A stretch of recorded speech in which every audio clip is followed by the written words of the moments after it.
I'm going to be giving you an example of the data collection that we have here at FudStop.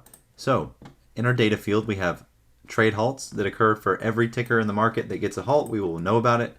We have the entire ETF sector programmed into the Discord. Every ticker for each major issuer is in here with 4 potential feeds on there. We have unusual options, dark pool trades with side of market, buy, sell, and neutral, unusual volume options with buy or sell sentiment, put strike, size, reference price, contract type, volume, open interest, and side of market.